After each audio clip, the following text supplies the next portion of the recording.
Bonjour à tous, merci d'être venus nous voir. Donc, je me présente, Vincent Lebré-Solaire, consultant les filles et garçons de la tech.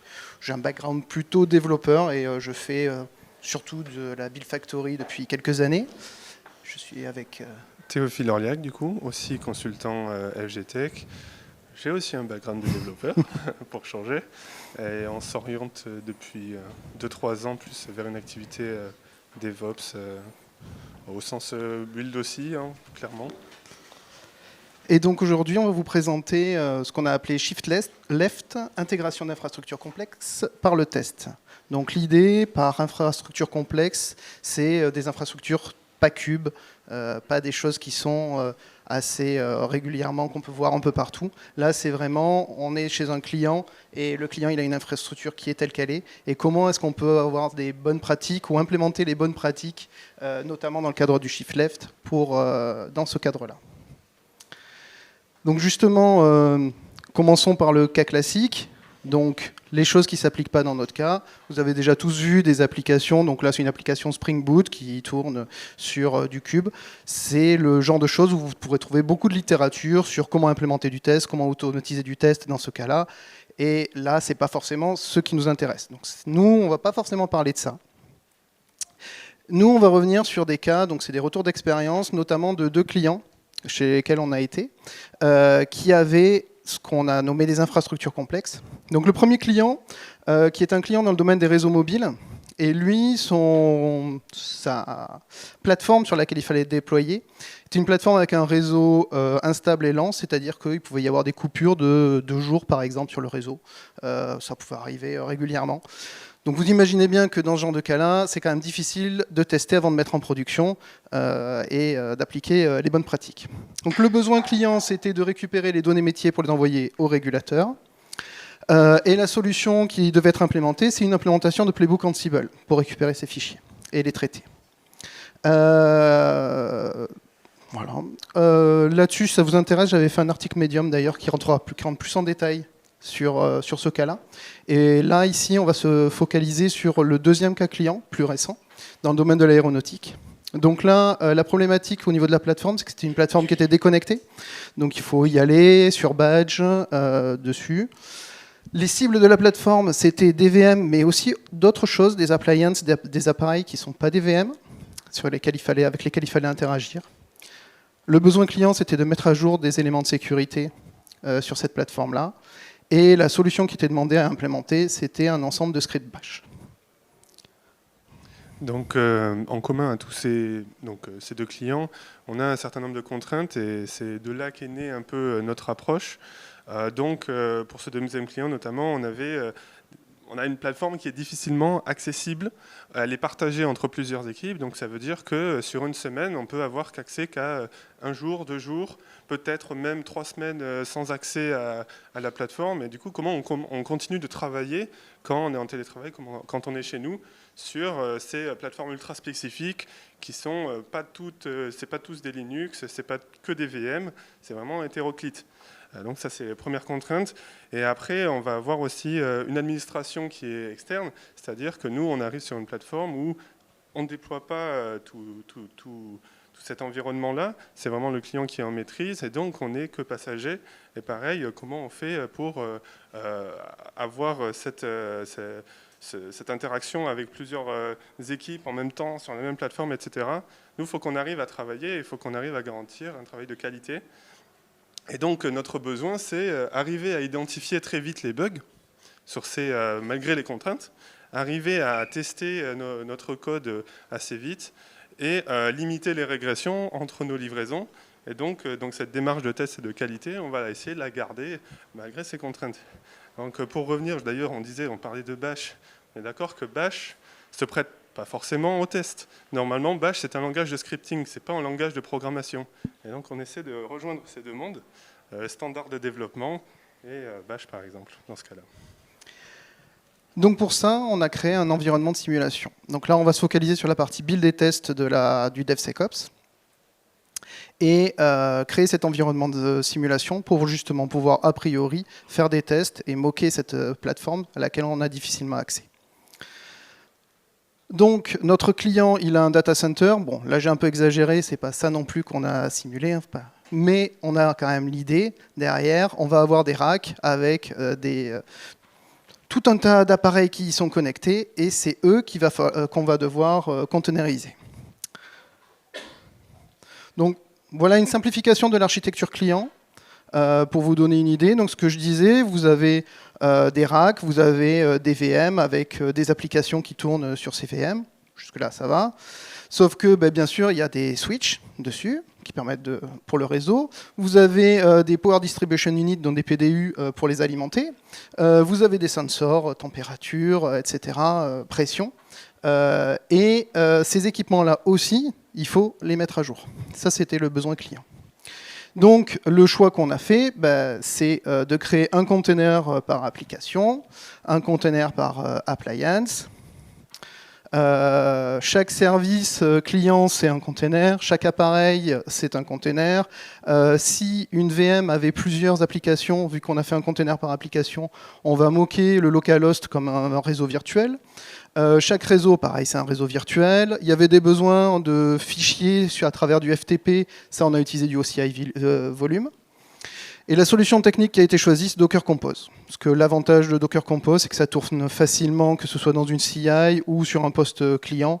C'est quelque chose pour lequel il n'y a pas forcément un très gros overhead d'apprentissage. Donc du coup, on va rentrer... On a vu un peu l'overview donc de cette plateforme qu'on lance en Docker Compose, des containers un peu partout, très bien.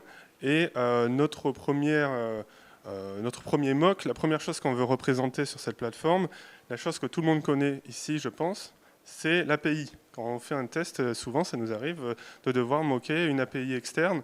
On ne peut pas juste prendre le binaire et on va essayer de se rapprocher de ce avec quoi on interagit. On va essayer de moquer ce avec quoi on interagit. Et nous, selon nos besoins, on va avoir des niveaux de complexité différents. Premier niveau de complexité 0, c'est-à-dire N4. N4, si vous ne connaissez pas, c'est un utilitaire simple qui me renvoie, qui acquiesce et qui dit OK à toutes mes commandes que je lui envoie en curl. Donc vraiment, c'est juste pour avoir quelque chose contre lequel lancer des scripts, qui soient bash, qui soient Ansible, et avoir un retour cohérent. Si j'ai besoin d'aller un peu plus loin, imaginons je veux simuler une petite authentification, imaginons que je veux simuler le fait de passer une clé d'API, etc. Je vais pouvoir rentrer dans un peu plus, du mock un peu plus substantiel. Nous, ici, on donne un exemple en Flask, donc qui est facile à comprendre, je pense, où on va pouvoir décortiquer chaque requête et donner un retour contre lequel exécuter notre code quand on est chez nous. Voilà.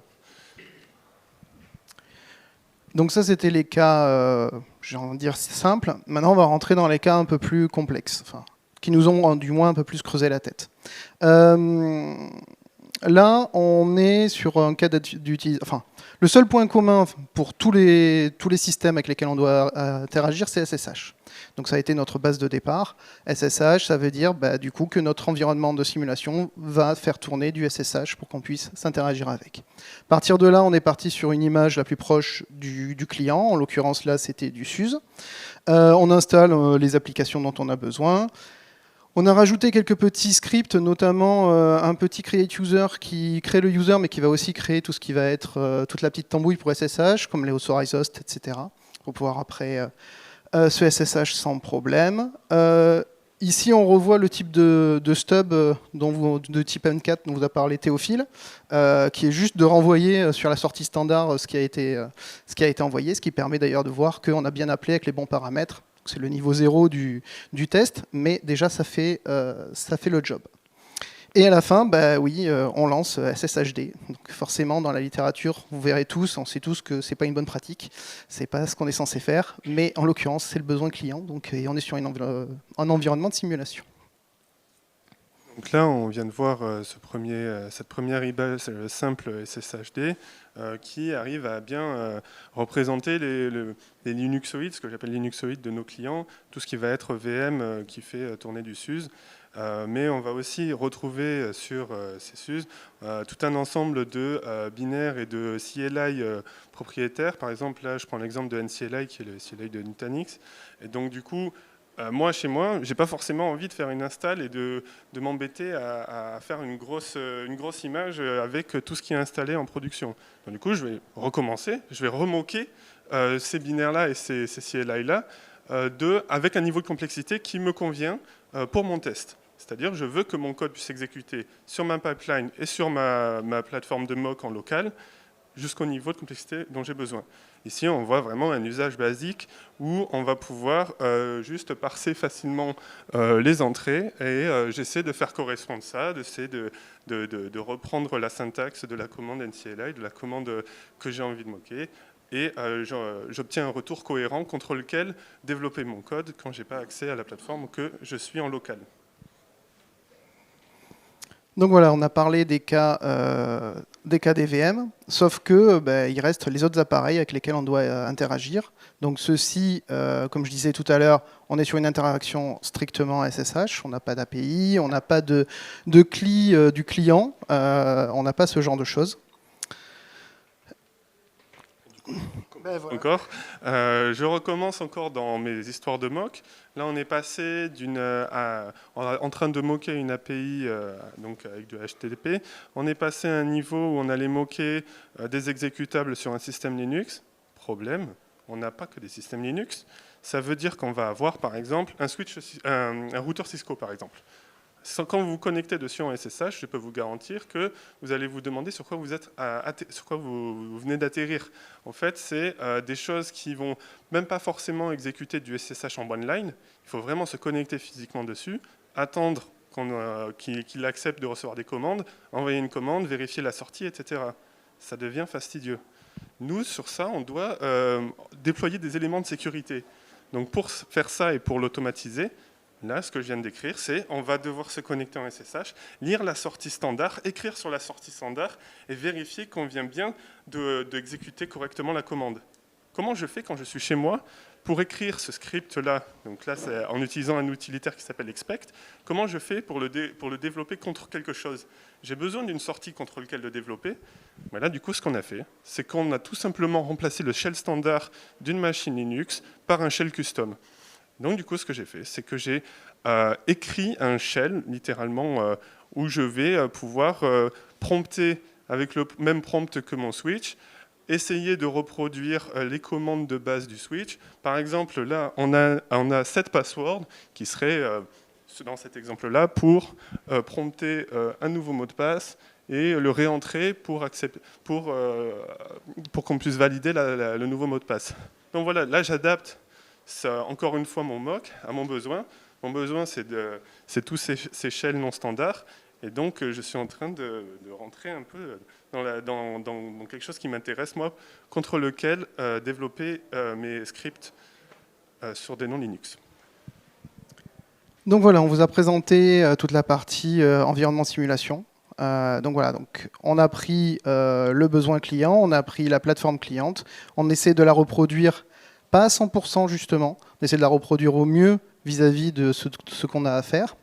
Et une fois qu'on a cet environnement de test, cet environnement de simulation, on peut lancer nos tests directement dessus. Et là, on revient sur les bonnes pratiques dont on parlait tout à l'heure, essayer justement de faire du test au plus tôt dans la chaîne. Donc là, on repart sur du classique. Donc nous, on était sur du GitLab. GitLab qui nous permettait de lancer du coup des conteneurs de test, de lancer du test unitaire, de lancer du packaging, etc. Pas de build parce qu'on était sur du scripting, mais toutes les analyses de sécurité aussi, etc.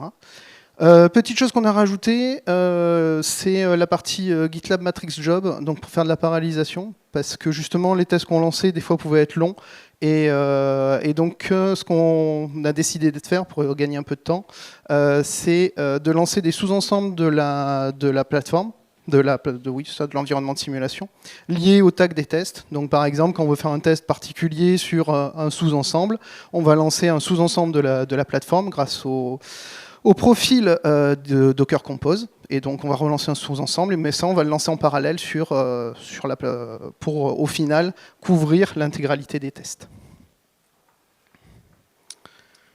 Donc pour compléter un peu notre philosophie de test et un peu un nice to have qu'on a eu avec cette plateforme de moquer de notre client, Ce que ça nous a permis de faire aussi, c'est du smoke test. Smoke test, ça vient du fait que très bien, tu fais un test qui marche, dans ton cas, ok. Tu as bien réceptionné le log que tu étais censé avoir en retour. Tu as bien reçu le code 200 de ta requête. C'est très bien. Maintenant, qu'est-ce qui se passe quand ta BD plante? Qu'est-ce qui se passe quand tes accès SSH, quand SHD plante, etc.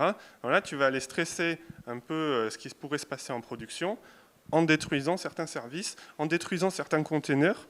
Et donc, dans cet exemple qu'on a ici, on peut très bien décider de killer la BDD, de killer le service SSH, et voir qu'est-ce qui se passe. Comment mon code réagit? Est-ce qu'il plante? Est-ce qu'il explose? D'où le terme smoke test. Est-ce qu'il y a de la fumée qui sort? Ou est-ce que j'ai bien pris en compte ce cas-là qui est physiquement, j'ai plus accès, quoi. Et donc, je vais voir si le traitement approprié, il est là, et si j'ai pas de régression d'une version à l'autre une fois que j'ai validé mon code. Donc là, ça nous a permis quand même, de cette simulation-là, d'arriver à ce genre de test qui, d'habitude, je pense pas qu'on fait. Mais voilà.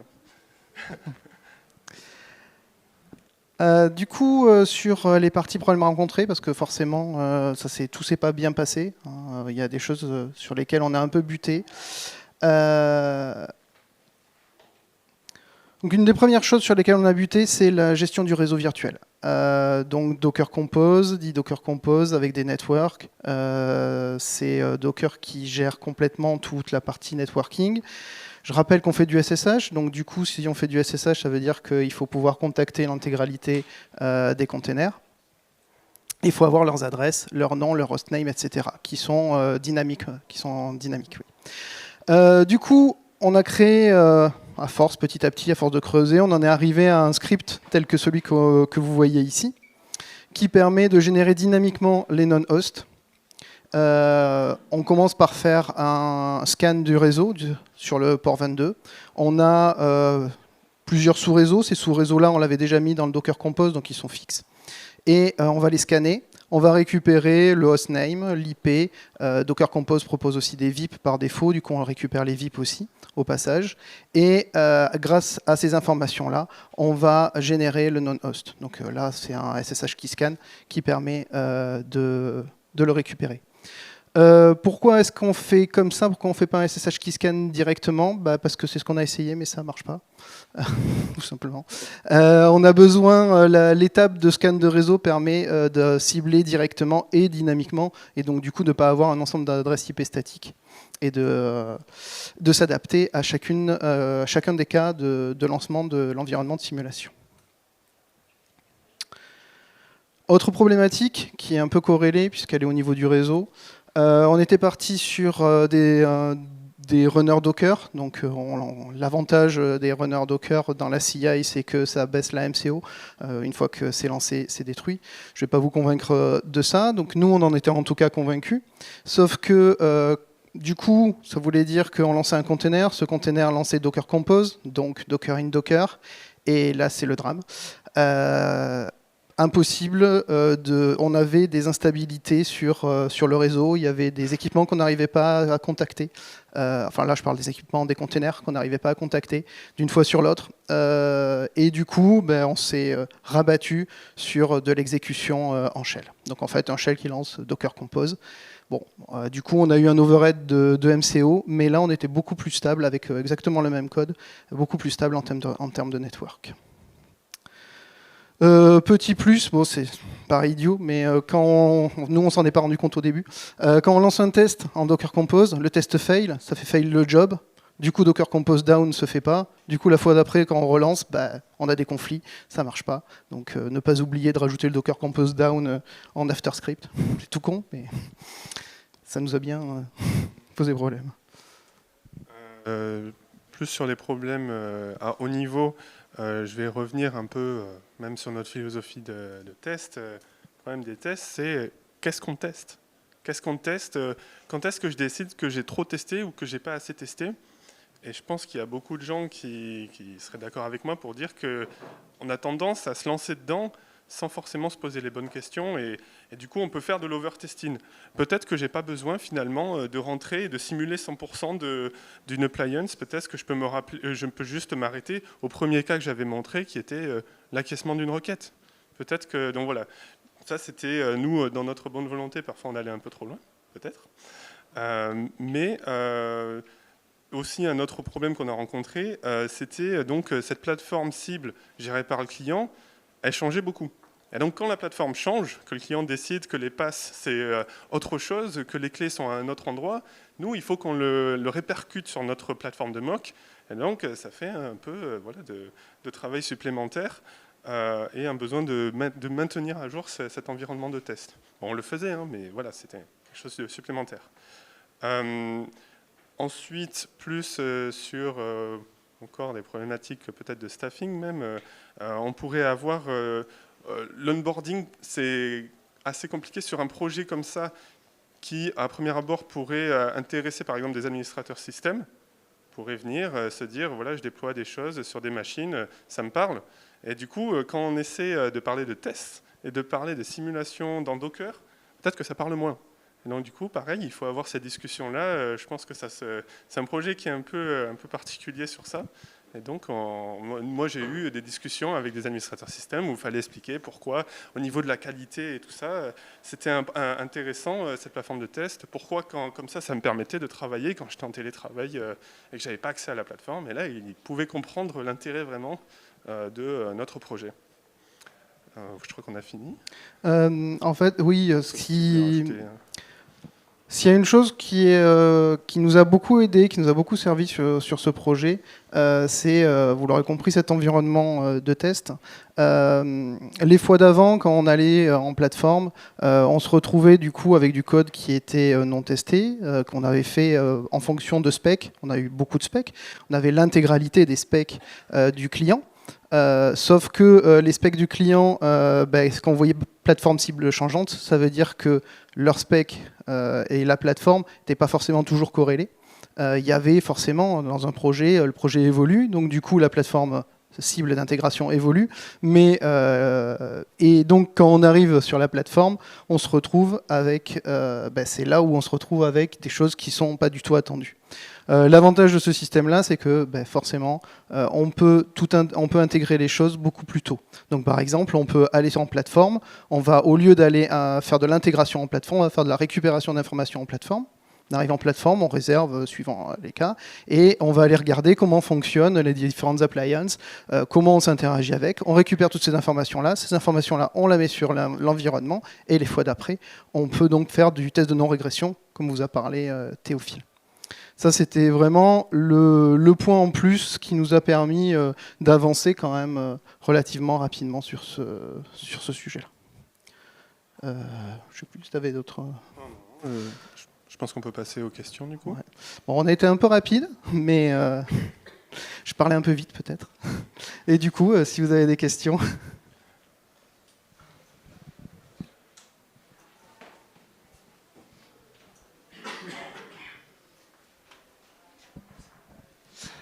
Oui, bonjour, donc présentation très intéressante. J'avais une petite question sur le choix technique de Docker Compose. Est-ce que c'était une demande client ou parce que en fait, je me posais la question, vous avez parlé pas mal de SSH, de port 22, il y a quand même beaucoup d'automatisation, tout ça, donc j'ai pensé à Ansible, et je me suis dit quelle est la plus-value par rapport à un système de langage étatif comme Ansible, enfin, quelle est la plus-value de Docker Compose finalement sur ce user case? Alors déjà, dans un premier temps, ça a permis de tester du Ansible, des playbooks Ansible. Donc là, je vous ai présenté donc, le deuxième cas client, mais sur le premier cas client, l'image de base, c'était une image Ansible. Donc ça permettait de lancer Ansible, enfin l'image de base. La première image, c'était une image Ansible qui allait taper l'intégralité du système. Donc ça, c'est un des cas d'application. Pour répondre à la première partie de la question, Docker Compose, non, c'était pas une demande du client. Ça a plutôt été nous qui sommes venus vers le client en lui disant nous, ce qu'on veut, c'est essayer de faire de la qualité. On n'a pas envie de revenir tous les jours sur la plateforme pour aller dire tiens, il y a encore un problème, pour revenir faire des allers-retours. Aujourd'hui, ce qu'on souhaite, c'est pouvoir faire le plus de choses possible a priori. Donc, on a plutôt forcé, peut-être pas forcé, mais on a proposé en tout cas une solution. Voilà, après Docker Compose ou un autre système qui permet de faire tourner du container, je pense que ça reviendrait à peu près au même. En l'occurrence, le choix de Docker Compose, là, c'était parce qu'à ce moment-là, je le connaissais un peu, ça tournait bien. Puis pour du dev aussi, c'est assez... Tu as juste à faire Docker Compose Up, tout se lance. On fait rarement plus simple, je pense, en termes de conteneurisation. Voilà. Est-ce qu'il y avait d'autres questions? Je pense qu'il faut le micro.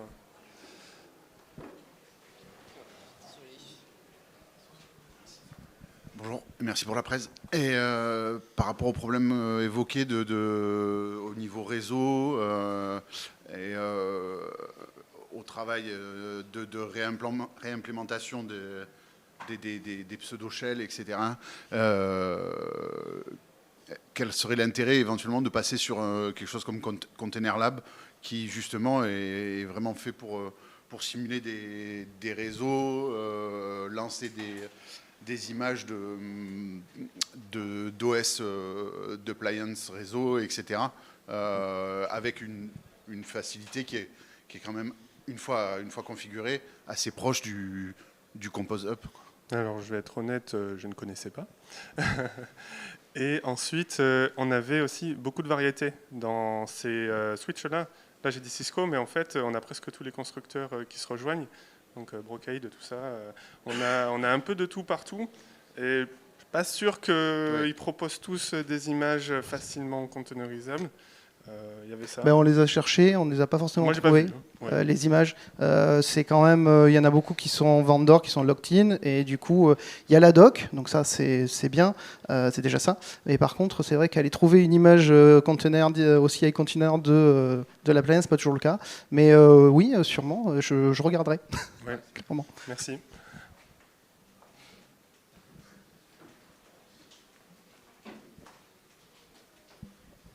Merci pour la présentation. C'est plus pour rebondir sur la question. En plus, ça peut être plus simple de moquer uniquement les quelques commandes avec lesquelles vous interagissez sur le système que de pop une image complète d'un switch et de le configurer pour qu'il vous réponde correctement. Ça peut presque être plus simple de simuler. C'est un peu ce qu'on fait, oui, parce que bon, là, on n'a pas dit le nombre complet, mais on a quand même des dizaines de containers SUS qui tournent en même temps. Moi, mon PC, il le fait tourner tout juste. Toi, le tien, je sais qu'il avait un peu de mal. Genre, WSL, voilà. Non, ça rebondit aussi sur le fait qu'on mettait des profils Docker Compose parce que c'est rare qu'on ait besoin de toutes les appliances, tous les Linux en même temps. Et ton PC, il souffre. Hein. Voilà, c'est sûr. Et c'est vrai qu'en termes de conception, on est parti sur une conception de... c'est ce que je disais au départ. Voilà, ici. On va prendre chaque objet, chaque chose, et on va essayer d'en faire un container. C'est vrai qu'on est parti de ce postulat-là. L'avantage, c'est que on était quand même, en termes de structure, assez proche du client. C'est-à-dire qu'on faisait vraiment de l'appel réseau, on se connectait vraiment sur quelque chose, container, pas une machine, mais voilà. Et voilà, c'était l'avantage de cette solution-là. Puis ça venait du fait que nous, de notre côté, ce qu'on devait développer, touchait tout le monde. À un moment donné, on touchait à tous ces containers, toutes ces machines, et on devait déployer quelque chose dessus. Donc, ça avait un sens d'être proche de l'architecture du client sur sa totalité. D'autres questions ?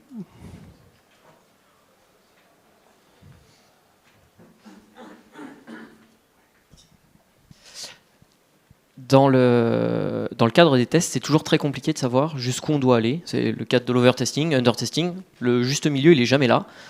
Basé sur ces deux rex que vous avez, et dans le cadre de la mise en place d'un nouveau produit, vous diriez qu'il y a quel pourcentage qu'on doit mettre en œuvre pour ne pas tomber dans l'overtesting? Quel pourcentage de coûts, de ressources, de travail? De temps passé entre le moment où tu développes une fonctionnalité et le moment où tu l'as, et le pourcentage de tests en termes de temps passé. C'est ça? Alors, pour commencer, je ne vais pas répondre à la question, désolé. Mais en fait, ce que j'aurais envie de dire là-dessus, en tout cas moi, ce que j'ai retenu comme leçon là-dessus, c'est de prendre du recul. Donc ce serait plutôt sur des méthodes de gestion de projet où je dirais que le fait de discuter avec ses collègues, de dire ouais, j'en suis là, je suis en train de faire ça, c'est même quand moi je sais qu'il y a des fois où quand je discutais avec Théophile, je disais oui, je suis en train de tester cette partie-là, et en le disant, je me disais Oui, mais en fait, là, cette partie-là, en fait, on n'interagit pas avec celle-là. Donc, en fait, j'ai pris la doc, je suis en train de le faire, mais ça sert à rien. Donc, c'est vrai que ce que je dirais, la première, c'est prendre du recul sur son travail. Ça, c'est très important. Oui, je suis d'accord. Et comme je disais tout à l'heure, moi aussi, j'adore coder. Hein. Il n'y a pas de problème. Je vais simuler l'entièreté de la plateforme. Ça me fait plaisir, honnêtement. Bon, peut-être j'ai un plaisir un peu malsain, je ne sais pas. Et j'étais rendu, je ne sais pas, à simuler l'authentification en ayant une base de données avec des utilisateurs comme s'ils étaient sur la plateforme. Et là, je me suis dit, mais non, j'ai pas besoin de ça. J'ai juste besoin de savoir que j'arrive à faire l'appel pour m'authentifier. J'ai pas besoin de savoir que c'est bien le bon utilisateur. Là, je vais trop loin. Et c'est sûr que c'est en parlant avec ses collègues que tu sors la tête de ton code et que tu vois un peu plus ce dont tu as réellement besoin, je pense. Pour en revenir dessus, bon, en termes de pourcentage, j'en sais trop rien, mais je dirais que c'est pas si gros que ça, en fait. Hein. On a besoin de pas grand-chose. C'est pour ça que je pense qu'il vaut mieux commencer par du minimal. Un N4, bah, ça répond. Et déjà, donc, le fait de savoir que ça répond, qu'on a eu une réponse, c'est déjà important, c'est déjà un premier pas. Si on a besoin d'aller plus loin, on peut avoir besoin d'aller plus loin, mais il faut avoir le besoin, et justement que le besoin vienne. Et c'est pareil ici. Hein. Ça, cette partie-là, le écho dollar étoile, c'est moche, hein, mais ça fait le job. Et au début, on n'avait que de ça. Et puis après, petit à petit, on s'est dit, bon, historiquement, c'est plutôt cette solution-là qu'on avait partout. Et puis après, petit à petit, on s'est dit, ah ben tiens, on va peut-être avoir besoin de faire un peu plus. On va peut-être, vu qu'on a besoin de changer des mots de passe, bah, il faut qu'on teste l'authentification, il faut qu'on teste qu'on a bien changé le mot de passe. Donc là, dans ce cas-là, on va rentrer dans des choses un peu plus complexes. Bon là, ça va, c'est du Python, donc ça va. Mais on est rentré aussi dans un changement de mot de passe sur du expect. Donc et voilà. Donc c'est là où il faut rentrer dedans. J'irai rentrer petit à petit dans le test.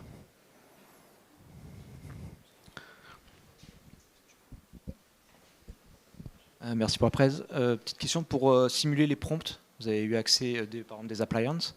Vous avez eu accès à une appliance de test, parce que du coup, comment vous savez la réponse que vous allez recevoir Mais du coup, c'est ça, c'est on allait en plateforme. On avait quand même accès à la plateforme. Alors, il y a on avait accès à une plateforme d'intégration.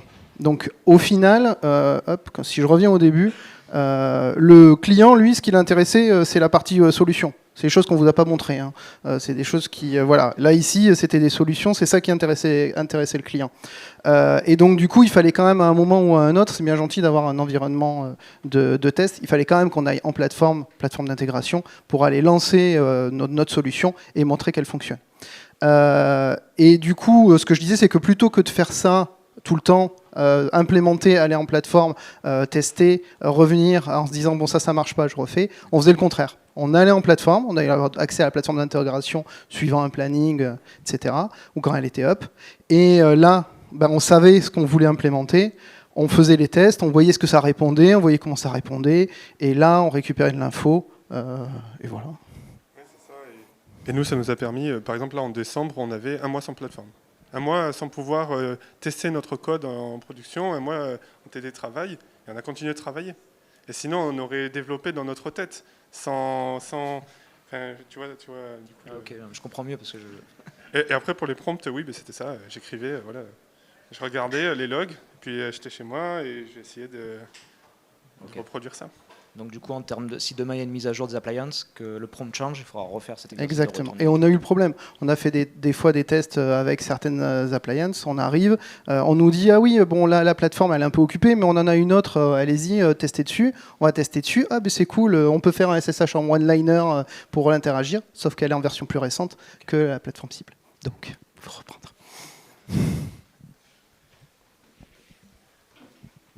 D'autres questions ?